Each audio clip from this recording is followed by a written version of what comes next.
Peace be upon you all. It's me, Sammy. This is a new series. It's a special for Ramadan. A blessed Ramadan to you all. Ramadan Kareem, Ramadan Mubarak. I hope this month is a spiritually prosperous month for you all. I hope we make the best out of the month in order to attain the most of blessings and, more importantly, the most pleasure that we can get from our Lord, the Supreme God Almighty. So I hope our fasting is accepted. I hope that we grow spiritually and we do what it is that we need to do in order to please our Lord. One of the ways that we can make good use of this month is to engage in learning, is to increase in our education about our religion. So for that reason, well, I didn't think about that. I thought more about just making a video for Ramadan and to talk about fasting.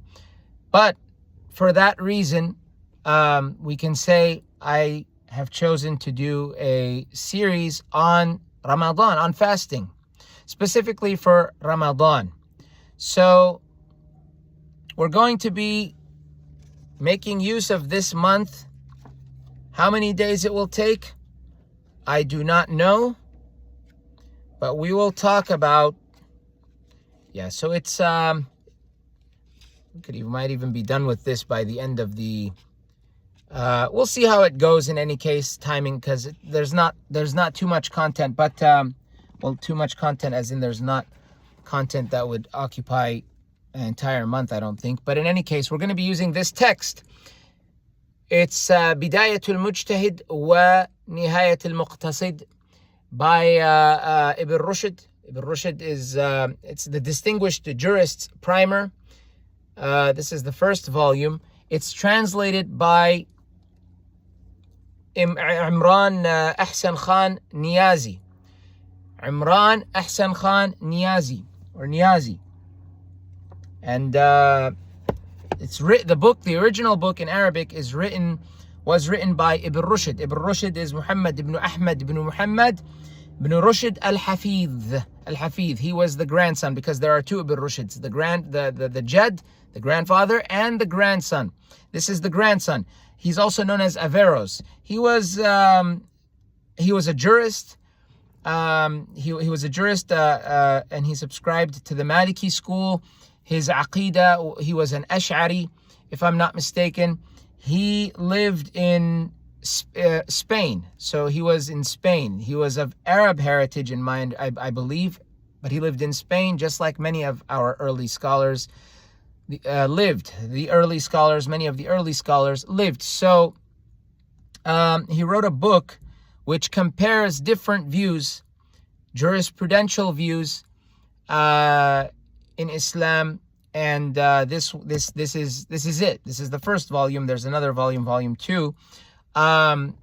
You can find this book in the English language. You can get a hold of it on Amazon, or your chosen your preferred outlet, book distributor or book distribution outlet. So you can find it, and it's a great book to have on hand. You can learn a lot of things and gain a lot of understanding about the religion. So without further ado, let's begin. I begin in the name of God, the compassionate, the merciful. Let's begin. So, Kitab al-Siyam. Let's go to Kitab al-Siyam, the book of fasting. Okay, so he divides this section into two. One is about the obligatory fasts, like Ramadan. The other is about the recommended fasting. We're going to go over the obligatory fasting. I have no problem going over the other recommended fasting, since it could involve, of course, outside Ramadan, but also just after Ramadan when there's the 6-day fast of Shawwal. So in any case, let's begin with part 1. We begin with the first chapter that covers the identification of the kinds of fasting. So chapter 1, the kinds of obligatory fasts. Obligatory fasts. Ibn Rushd writes, we say fasting prescribed by law is obligatory and recommended. Obligatory fasting is of 3 kinds. The first is obligatory during a fixed time, and this is fasting during the month of Ramadan itself, during the month of Ramadan itself. The second is prescribed due to a reason, and this is fasting for expiation, kaffara. So for example, if you took an oath, you said, like, I swear to God, I'm never going to go to this store again or whatever, and you ended up going there, you broke your oath. Now, the expiation, in order to make up for what you, to compensate for your, or rather to cover your breaking of your oath, in order to basically cancel it out, you would have to, in my understanding, feed 10 hungry people. And if you can't do that, there is a 3-day fast that you have to do if you cannot do the feeding of 30 people. So the second is for expiation, but I believe there are other reasons for why someone might do this kind of fasting, not just for breaking an oath. There are other reasons as well, in my understanding. So that's the second. The third is fasting that a person imposes on himself. This is fasting after a vow, another. After someone vows, there's a fasting that he imposes on himself. The discussion in this book about the kinds of obligatory fasting, this book meaning this section of the book, about the kinds of obligatory fasting is related to fasting during the month of Ramadan alone. Okay, fasting for expiation will be discussed on those occasions where expiation is an obligatory consequence. Similarly, fasting due to a vow will be discussed in the book of vows. So that will be discussed in the book of vows. Fasting during the month of Ramadan is obligatory on the basis of the Quran, the Sunnah. Sunnah is the prophetic tradition. For those who don't know, Sunnah means the tradition of the Prophet, specifically the Prophet Muhammad, peace and blessings be upon him, and those who follow him. So that's what Sunnah means. The word Sunnah means tradition. In Islam's case, the context of Islam, it's the prophetic tradition. Okay? So it's obligatory on the basis of the Quran, the Sunnah, and consensus. Consensus in Arabic is ijma', meaning the consensus of Muslims. They are in agreement that Ramadan is to be fasted. You have to fast on that month. We will talk about what entails fasting. What does it include? Is it just from food? Can we drink water during fasting? What is fasting under the Islamic scope? So in the Quran, the basis are the words of the exalted God. The words of the exalted, O ye who believe, fasting is prescribed for you, even as it was prescribed for those before you, that ye may ward off evil. This is, you can find this in Surah 2, Al-Baqarah, the cow, verse 183. I believe this is Pickthall's translation. Okay, this is there are different English translations of the Quran. This is Pickthall's translation in my understanding. So, that you may ward off evil. It's prescribed for you as it was prescribed for those before you, likely the Jews and the Christians. Those who came before you were prescribed fasting, and you, like them, are also prescribed fasting, that you may ward off evil. This is an interesting part of the verse, by the way. Again, that's chapter 2 of the Quran, verse 183. Surah Al-Baqarah, the cow, chapter 2, verse 183. In the Sunnah, it is the saying of the Prophet, peace and blessings be upon him. Islam is structured on 5 things, said the Prophet. Islam is structured on 5 things. He mentioned fasting and also his words to the Bedouin. So fasting was one of them. Ibn Rushd doesn't go into the other 4, but fasting is one of them. It might be the 5 pillars: believing in one God and only one God, prayer, fasting, charity, and Hajj, pilgrimage to charity, fasting, and pilgrimage to Mecca, Hajj. So for those who are able to. So in the Sunnah, it is the saying of the Prophet, God's peace and blessings be upon him, that when he said Islam is structured on 5 things, and he mentioned fasting and also his words to the Bedouin, the Prophet's words to the Bedouin, and the fast of the month of Ramadan. He asked, am I obliged for something else besides all this? The Prophet replied, no, unless it is voluntary. So the Prophet, the sun is moving between clouds. So pardon the glare and whatnot. Anyway, so the Prophet says that he told the man asked the Prophet, the Bedouin is basically a desert dweller. They live in the desert, and they basically, from my understanding, they tend to sheep, camels, and they spend their time in the desert. They set up camp, and this is where they spend their time. The Bedouins. Another name for them is the A'rab. That's one of the names of the Bedouins. So in Arabic. So the Bedouin asked, am I obliged for something else besides this? The Prophet said, no, unless it is voluntary, unless it's something that you choose to do. Likely what is referred to is the fasting. Okay, so consensus, and then Ibn Rushd tells us about the consensus. Consensus is found as there is no disagreement, meaning amongst the Muslims, that has been attributed to any of the Imams over this. So the Imams he's likely talking about are the Imams of Ahl Sunnah, but even the Imams of other sects, such as the Ibadi, Zaydi, or Shia in general, there is no, even they don't disagree. Mu'tazilah, they don't disagree that fasting is an obligation. Ibn Rushd might be talking about the Imams of Ahl Sunnah. So the consensus is found as there is no disagreement that has been attributed to any of the Imams over this. Okay?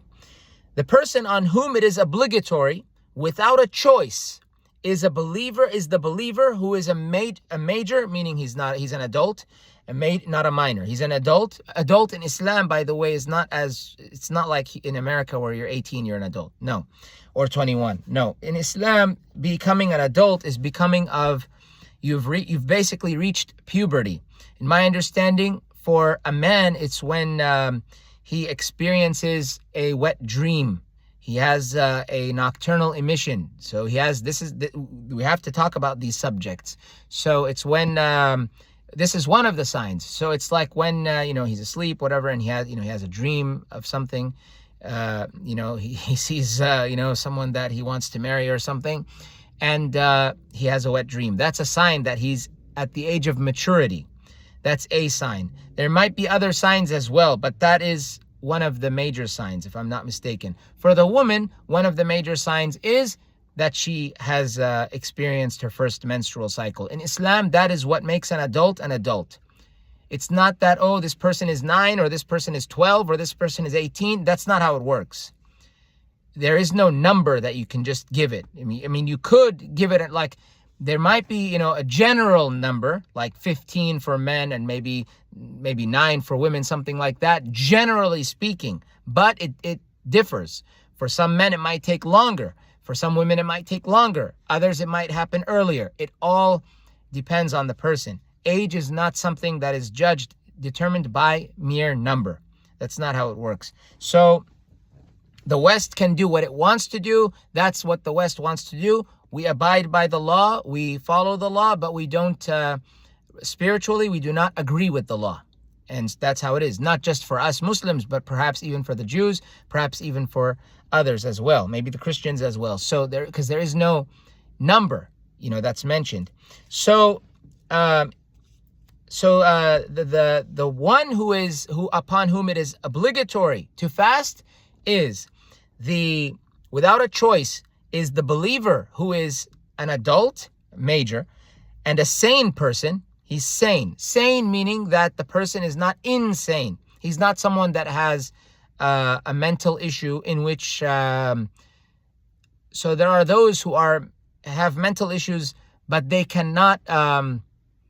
you could say they don't have the ability to really judge. They're in the state of a kind of... it's a mental disability to the point that the person cannot judge. He's not there. That's what it means. I don't want to use certain words because I don't want to, such people are to be given high respect. But there are people who are mentally disabled. So those are excused. They're excused. They are exempt from fasting. Whereas those who are sane, they are under the obligation to fast. Okay, so a major, meaning an adult, and a sane person who is not on a journey. So he's not traveling. He's not on a journey. There are different views on what constitutes a journey. Is it a 50-minute drive from some part of let's say San Bruno or San Mateo, California to Pleasanton, California, or is it by car? Or is it is there a particular distance that a person has to travel? This is another topic, but a journey differs from I believe from scholar to scholar. What is considered a journey? For instance, I believe, according to some scholars, I believe between 43 and 48 miles is considered a journey.